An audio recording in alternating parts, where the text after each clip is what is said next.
你每天洗手都会顺便修剪指甲，可是你有多久没有真正认真看过自己的指甲了？那些一道一道的竖纹，那些像被刀刻过的横沟，还有莫名浮现的小白点，绝对不是无缘无故出现的，它们全是你身体深处传来的密报。今天我们就来揭开这封被你忽略已久的健康信件。就在你的指尖之上，藏着一套传承了数千年的观测系统。这套方法不需要抽血，不用拍片，你低下头，摊开双手，一切便会一清二楚。早在《黄帝内经》里就讲过一句至关重要的话，肝主筋其华，在爪爪，指的就是我们的指甲。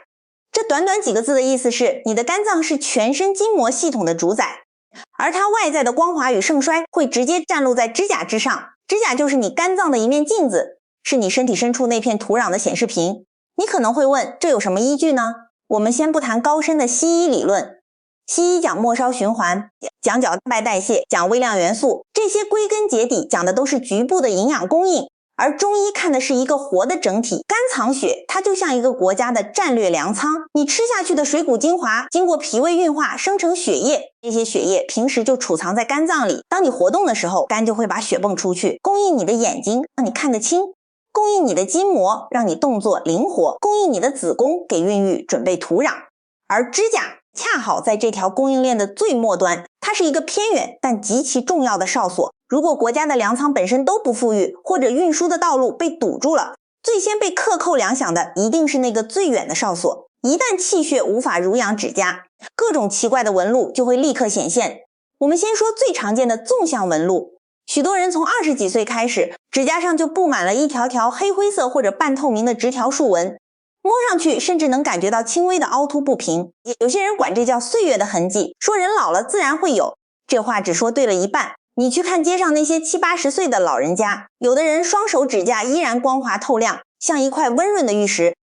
可有些才30出头的年轻人，指甲却已经干枯得像风干的树皮，一条条竖纹深刻的仿佛老树的年轮。这中间的差别到底是什么？就是肝血充盈的程度。长期熬夜、用眼过度、情绪压抑、三餐不定，这些习惯都在暗地里透支着你的肝血。现在的年轻人工作要对着电脑，休息要对着手机，眼睛几乎没有一刻离开过电子屏幕。中医有句话叫久视伤血，这里的血指的就是肝血。你每次长时间盯着发光屏幕，就像在开闸放水干，这个蓄水池里的储水量就这样日复一日的被耗尽，指甲得不到濡养，自然就会像干旱的大地。泥土一旦缺水，太阳一晒就会开裂，你指甲上那些垂直的竖纹，就是这片土地在呼喊缺水。这就是肝血不足发出的第一声警报，别把它当成普通的干燥，它不是涂几层护甲油就能解决的，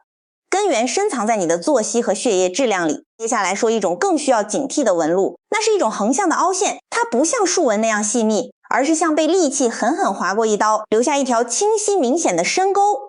在传统的医典智慧里，这叫指甲横纹，它背后代表的往往不是慢性的虚耗，而是一场突如其来的打击。这种横沟通常出现在大病初愈之后，或者是在精神上遭受了一次剧烈的创伤，比如亲人的离世，比如事业崩盘时的极度压抑。中医认为，肝主疏泄，它负责调畅全身的气机，肝脏就像你身体内部负责铺路架桥、维持交通的工程队，所有的情绪、所有的气血流动都依赖它的调度。当你遇到一次足以击垮内心的重创时，那种向上向外的生发力量会突然被斩断，肝气严重郁结，气血的输送瞬间停滞，指甲的生长在那个时间点就会戛然而止。等到你的情绪慢慢平复，肝气重新恢复流动，指甲才会继续生长。这一停，一长之间就留下了一道深深的时代断层。这道横沟就是曾经那场磨难刻在你身体上的纪念碑。如果你在某几根手指上看到了连续出现的几条横纹，那就绝不是偶然，这说明你的肝脏和你的情绪正在经历一次又一次间歇性的高压。有时候这种横纹在医学上叫做博士线，但传统智慧更看重它背后的气机阻断。你一定要开始审视自己的生活节奏，是不是总有排解不出的闷气积在胸口？是不是在过高的压力下默默忍耐了太久？再讲第三种常见的信号，就是白色斑点。很多人在指甲盖下面会发现1、2颗像星星一样的白点，期间常有人说这是肚子里有蛔虫，或者说是缺钙、缺锌的表现。这些说法可以存疑，但有一套更深刻的解释是值得我们思考的。在肝脏能量的代谢图上，这些突然冒出的白点，对应的往往是肝经有郁热，或者说有某种内在的毒浊。肝脏是人体最大的解毒工厂，每天我们吸进去的废气、吃进去的添加剂、情绪产生的不良代谢物，都要靠肝脏去分解，然后排出体外。如果你的肝脏功能偏弱，或者通道堵塞了，这些浊物排不出去，就会在身体里寻找别的出口。指甲作为肝的外滑，就成了一种代偿性的排毒通道。那些浊气向上蒸腾，凝结在最末端的指甲缝里，就长出了一颗颗乳白色的斑点。你可以配合做一个小小的自查，用手掌抚摸自己两边肋骨的下缘，如果感觉这里有明显的鼓胀感，像有什么东西顶着，或者你总觉得需要用力深吸一口气才舒服，这就印证了肝气疏泄不畅的问题。肝经循行的路线经过两胁，气机堵在那里，人就会觉得闷，而浊气泛到指甲上，就变成了星点状的白斑。别觉得这些斑点无关紧要，它是身体在试图告诉你，我要清理垃圾了。谈完了这3种最直观的指甲表象，我们要深入到一个更精妙的层次。人体本身就是一个小宇宙，中医的脏象学说从来不是孤立的看一个器官，它讲的是天人相应。你的每一根手指其实也对应着不同的脏腑，拇指大头代表的是肺和呼吸系统，食指关联着消化，也就是阳明经的气血，中指因为处在中央，直接贯穿心包，它和血脉运行，和你的情绪中枢联系最紧密。无名指则是三焦经和肝胆的反射区，小指关联心与肾，关乎你的先天根基。你可以现在就伸出双手比对一下，如果只有某根手指的指甲异常特别明显，那就说明它所对应的那一套系统发出了最强的预警。当你发现自己的中指指甲出现那些细密的竖纹，这往往意味着你的心血在消耗，你的用脑强度过高，睡眠明显不够。如果无名指的指甲变得脆硬或者白斑特别多，那就要锁定肝胆的疏泄出了问题。你积压的闷气，你的偏头痛，根源很可能就在这里。这种分区的观察法，让你的双手变成了一张精准的健康地图，别把这些只当做业余的把戏。古人的智慧是建立在成千上万个活生生的病人身上，是用一代又一代人的观察总结出来的救命道理。指甲既然是肝的镜子，那肝到底是一个什么样的官呢？古人把它称作将军之官。打仗的时候，将军负责出谋划策，平定内乱，身体里的将军就负责2件大事，一是藏血，二是疏泄。藏血是物资储备，疏泄是道路管理。要是将军性格刚烈，老是发脾气，你的气血就会横逆冲上；要是将军被压抑了，总是憋屈叹气，气血就会淤堵在原地，变成死水一潭。这2种情况都会在指甲上留下截然不同的信号，所以别怪你的指甲不好看，它只是在忠实地执行将军的命令。我们要学会如何善待这个将军。接下来这套养肝复原的步骤是非常完整的。第一步，我们要懂得在饮食上擦亮肝的铠甲。古人讲五色入五脏，青色入肝，这就是为什么我们看到绿色植物会觉得眼睛舒服，因为肝和目是相通的。你每天吃饭的餐桌上一定要有足够的深绿色蔬菜，西兰花、菠菜、芹菜、荠菜，还有各种芽苗菜，它们是天地间最早接收到春天气息的植物，带着一股往上冲破土壤的生机。这股清灵的生发之气正好能帮助肝脏疏泄。我建议你把吃绿叶菜变得简单直接一些，一日3餐至少保证2餐都有青绿的蔬菜，清炒也好，煮汤也好，不要过度烹煮，要保留那份脆嫩的口感和翠绿的颜色。这就是在给你的肝经补充春天的能量。除了吃饭，还有一种非常适合日常饮用的代茶，不需要复杂的配方，只要2种简单的材料，杞子和菊花。杞子色红，能够滋补肝肾的阴血，它是一味非常温和的填精补髓药。菊花色白或色黄，轻轻上扬，它能把肝经里多余的风热和伏火给疏散出去。这个搭配正好是一补一泻，一静一动，就像给将军配置了一位军师和一位前锋。如果你感觉最近眼睛干涩发红，甚至眼角发痒，晚上心烦睡不着觉，那就泡一杯杞菊养肝茶，取几颗饱满红润的杞子，再捏上2-3朵干燥的杭白菊，放进杯子里，用刚刚滚开的热水冲泡，盖上盖子焖12到15分钟。透过杯壁，你会看见清透的水渐渐变成淡淡的琥珀色，那种菊花的清香混着杞子的微甜，就是肝脏最喜欢的味道。连续喝上1-2个月，你会发觉夜里睡得安稳了，那股无名火也消下去了。紧接着原本干枯的指甲会开始隐隐透出一种自然的光泽，这是气血重新濡养到末梢的标志。接下来是极其关键的一步，我们要唤醒身体自带的大药，这就是穴位。在肝经上有一个原穴叫做太冲穴，太冲是肝经的原动力所在，你可以把它想象成肝脏的排气阀，或者是一台机器总开关的散热口。我们每天积累的闷气、怒火和压力，如果不通过这个阀门泄掉，就会在体内乱窜，导致肝郁化火，直接煎灼阴血。找准太冲穴的位置方法很简单，脱掉鞋袜，你用手摸你的脚背，在大脚趾和第二根脚趾之间的缝隙，顺着这个缝隙往上推，推到两根骨头合拢前的凹陷处，你会摸到一个微微隆起的地方，按下去有点软，这就是太冲穴。你可以现在就试一下，把拇指的指腹垂直按在太冲穴上，不要用指甲去掐，要用指腹稳稳沉住气，慢慢的由浅入深加力，那种感觉是非常奇妙的。如果你的肝气堵得很厉害，你会立刻感到一阵尖锐的酸胀，甚至这种酸麻感会顺着脚背向上窜，这就是郁结的气被撬动了的反应。我们按住这个痛点，开始顺时针方向揉动，一圈一圈，缓慢而有力，在心里默数30圈，稍微放松几秒，再逆时针揉动30圈，这样交替操作5分钟，然后再换到另一只脚，同样做5分钟。不要小看这短短10分钟的按压，它其实是在给你的交感神经发送一个强制放松的指令。我们的神经系统中有一路专门负责紧张的线路，长期的压力和劳累让这路神经一直在高速飙车。你按揉太冲就会刺激副交感神经，让身体从战斗状态慢慢切换到修复与休养状态。做完之后，你会不自觉地打几个哈欠，或者长舒几口气，这就是气机开始顺畅流动的表现。如果在按揉过程中你发现脚上的痛点特别剧烈，这其实是一个红色信号，越痛说明你的肝经堵得越严重，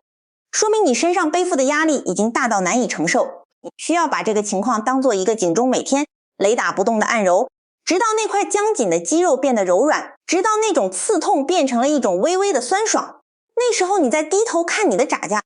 那些干扰视线的竖纹和横沟会随着内部的疏通变得浅淡，指甲恢复速度的快慢直接取决于你对自己穴位的关照程度，情绪调控也是护甲的关键一环。肝脏最怕2样东西，一是暴怒，二是生闷气。暴怒时肝阳上亢，就像火山爆发一样，把大量的气血一下子冲到头。面部生闷气时肝气郁结，就像被塑料袋死死缠住的一棵树，枝叶透不过气，只能慢慢枯萎。不管是哪种，最后的代价都是消耗肝阴，指甲失去了阴血的滋润，必定会变得粗糙易断。我们要学会给情绪找一个出口，当你感觉自己快要克制不住怒火时，立刻深呼吸6次，用鼻子深深吸气，再用嘴慢慢吐气，同时心里默念这个虚字。虚字诀是中医6字诀里专门泻肝火的方法，这个长长的虚声能帮你把胸腔的浊气和郁热吹散，这就是最直接最无损的泻火通道。如果你是一个习惯压抑的人，每当你感到委屈和不平却又不敢发泄时，请你立刻去活动你的两胁，双臂向两侧展开，做大幅度的转体运动，把两侧的肋骨尽量拉伸开，肝经就运行在身体的两侧，通过侧方的拉伸，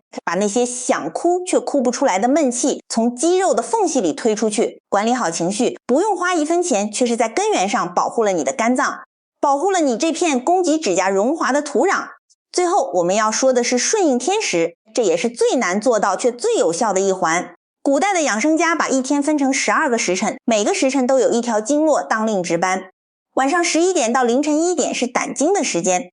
凌晨1点到凌晨3点是肝经的时间。在这黄金4小时里，天地之间的阴气达到最盛，人体的气血也应当完全收敛到内部。在这个阶段，你必须让自己处于熟睡状态。熟睡时，周身血液归于肝脏，肝脏开始进行最高效的排毒和自我修复，它会把你白天散失的气血重新合成储存，它会把堆积的废物分解成可以排出体外的物质。这就像一支极其精密的工程队，只有在深夜全程道路空出来的时候才能进场施工。如果你这个时间还不睡觉，还在刷手机，还在加班，那你就剥夺了肝脏修复的唯一机会，肝脏排毒受阻，浊血存留，第二天就被泵往全身。最脆弱的末梢，也就是指甲，会首先呈现出病态。我们常说药补不如食补，食补不如睡补。夜晚11点前放下手机，合上双眼，这个看似简单的动作胜过你吃任何昂贵的护肝片。把睡眠看作给肝脏充电的唯一方式。什么时候你的睡眠回归了规律，什么时候你的指甲就能开始真正意义上的重生。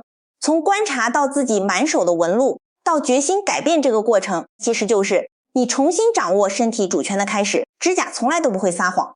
它日复一日的生长，把你这段时间的生命状态真实的记录下来。你现在拥有的每一道痕迹都是过去生活留下的脚印。如果你还年轻就发现了指甲衰老般的信号，这其实是一种莫大的幸运，因为你还有足够多的时间在疾病形成之前进行拦截。这套观察法，这套养肝步骤绝不是什么故弄玄虚的偏方，它是千年来经过无数人反复验证的生存智慧。你只要用心体会，就能重新读懂这套身体密码。不要等到面色晦暗、筋骨酸痛、视力模糊时才后悔莫及。你现在低下头看看自己的双手，看看那些纹路、那些斑点、那些脆弱发白的地方，你心里其实已经清清楚楚地知道了答案。如果你的身体正在向你求救，而你听到了，那就从今天开始改变。每天泡一壶清香的起居茶，安安静静喝完。每天睡前拿出10分钟，揉开酸痛的双脚，太充血。每天晚上11点前，给自己一个深沉的睡眠，